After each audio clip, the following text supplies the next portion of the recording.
আপনাকে আমি 2000 বছরের ইতিহাস এই 20 মিনিটে বলে শেষ করে দেব। কত হাজার বছর? 2000 বছর। ইহুদি কারা? ইহুদি আর বনু ইসরাইল কি এক? উত্তর না। খুব ভালো করে কথাগুলো শোনেন, এগুলো বই পড়তে অনেক সময় লাগবে আপনার, এবং ঘাটাঘাটি করতে অনেক সময় লাগবে, খুব অল্প সময় বুঝে নেন। ইহুদি বনু ইসরাইল এক নয়।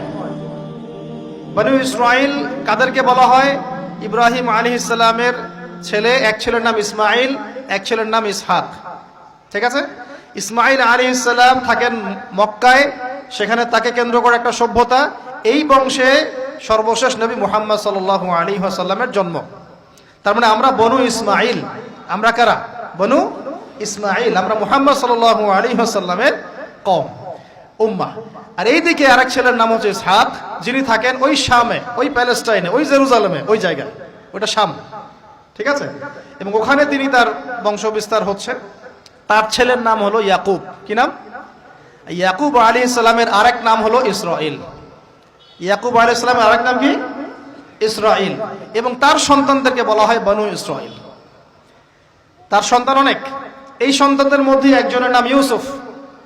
ঠিক আছে? তারপরে আসছে পরে ইউনুস। এই বনু ইসরাইলের মধ্যেই দাউদ, মূসা, সুলাইমান, ঈসা ইবনে মারিয়াম। বলা হয় 1,24,000 নবী রাসূলের মধ্যে বেশিরভাগই এখানে এসেছে। তাহলে বনু ইসরাইল বলা হচ্ছে এই কওমটাকে। তা ওদের নাম বনু ইসরাইল থেকে ইহুদি হলো কখন? যখন তারা ঈসা আলাইহিস সালামকে স্বীকার করলো না তখন। ঈসা আলাইহিস সালাম কি তাদের মধ্যে আসেন নাই? সেই ঈসা আলাইহিস সালামকে যখন তারা অস্বীকার করলো, তখন তাদের নাম আল্লাহ পাক এই বনু ইসরাইল থেকে পরিবর্তন করে হাদু দিয়েছেন কোরআনে। কুল ইয়া আইয়ুহাল্লাযীনা হাদু ইন যাআমতুম আন্নাকুম আউলিয়াউ লিল্লাহি মিন দুনিন নাস ফাতামান্নাউল মাউত। আছে না কোরআনে? অনেক জায়গা আছে। আল্লাহ পাক তখন তাদেরকে আর বনু ইসরাইল বলছেন না, বলছেন ইয়াহুদ। কি বলছেন? এই যে নাম আসলো ইহুদি। তো বনু ইসরাইল এবং ইহুদি এক নয়। বনু ইসরাইলরা ভালো ছিল এবং তারা ওই সময়কার মুসলিম ছিল। যখন তারা আল্লাহ পাকের আনুগত্য করেছিল, আল্লাহ পাক তাদেরকে সমৃদ্ধি দিয়েছিলেন, ঠিক আমাদের মতোই। আর যখন তারা আল্লাহ পাকের আনুগত্য করে নাই, পথভ্রষ্ট হয়ে যায়, আল্লাহ পাক তাদেরকে শাস্তি দিয়েছেন।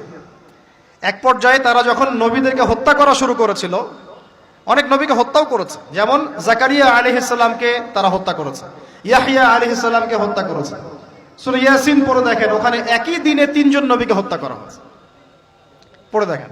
তো মূল কথা হচ্ছে, নাম চেঞ্জ হলো কখন? যখন তারা সত্য থেকে পথভ্রষ্ট হয়ে গেল, ঈসা আলাইহিস সালামকে তারা অস্বীকার করলো, তখন আর বনু ইসরাইল নয়, ইয়াহুদ। এখন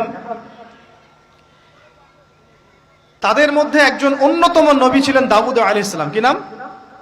বলেন নাম, মুখস্থ করেন। তাদের নাম কি? আচ্ছা, দাউদ আলাইহিস সালাম ছোট, তখন 14-15 বছর বয়স হবে। আল্লাহ পাক মূসা আলাইহিস সালামকে বলেছিলেন, তুমি তোমার সম্প্রদায়কে নিয়ে এই জেরুজালেমে যুদ্ধ করবে। কাকে বলেছেন? মূসা আলাইহিস সালামকে। তুমি মূসা আলাইহিস সালাম তোমার সম্প্রদায়কে নিয়ে এই জেরুজালেমে গিয়ে যুদ্ধ করো। ওখানে আমালেকা নামে একটা সম্প্রদায় আছে, এরা খুবই শক্তিশালী। তবে তোমরা যদি ইমানদার হও, তোমরা এর উপর বিজয় লাভ করবে। এর আগ পর্যন্ত এরা কিন্তু ওখানে ঢুকতে পারে নাই। কথা বুঝতে পারছেন? আল্লাহ পাক শর্ত দিলেন, যদি যুদ্ধ করে জয় করতে পারো, তাহলে তোমাদের এই জায়গাটা তোমাদের। তো মূসা আলাইহিস সালাম বললেন তার কওমকে, চলো যুদ্ধ করি। তো মূসা আলাইহিস সালামের কওম বলছে, ইযহাব আনতা ওয়া রাব্বুকা ফাকাতিলা ওয়া ইন্না হাহুনা কাঈদুন। এই মূসা, তুমি যাও আর তোমার রব গিয়ে যুদ্ধ করো, আমরা এখানে বসে থাকলাম। কথা কি বুঝতে পারেন নাই? মানে এরা কোন কওম? ওই যে ফেরাউনকে ডুবে মরতে দেখেও বিশ্বাস করে না, বাছুর পূজা শুরু করে। আল্লাহ পাক একটার পর একটা নিদর্শন দেখান, তাও অস্বীকার করে। তাওরাত নিতে গিয়েছেন মূসা আলাইহিস সালাম, এসে দেখেন তারা বাছুর পূজা শুরু করেছে। মান্না সালোয়া আল্লাহ দিচ্ছেন, তাও অস্বীকার করে। মৃত থেকে জীবিত করেন, তাও অস্বীকার করে। শেষমেশ বলে বসলো যে, ইয়া মূসা লান নুমিনা লাকা হাত্তা নারাল্লাহ জাহরা। হে মূসা, আমরা তোমার প্রতি বিশ্বাস করব না যতক্ষণ না আল্লাহকে সামনে দেখাচ্ছ আমাদের চোখ দিয়ে। এটা সেই জাত যে নবীদেরকে এত কষ্ট। কোন জায়গা ভাই? কোন জায়গায় যুদ্ধ করতে চায়?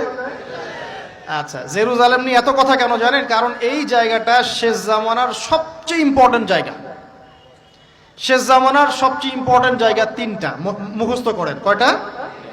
এক হচ্ছে জেরুজালেম, দুই হচ্ছে মক্কা মদিনা জানেন, আর 3 নাম্বার হচ্ছে কনস্ট্যান্টিনোপল। কনস্ট্যান্টিনোপল মানে কুস্তান্তনিয়া, কোথায় এটা?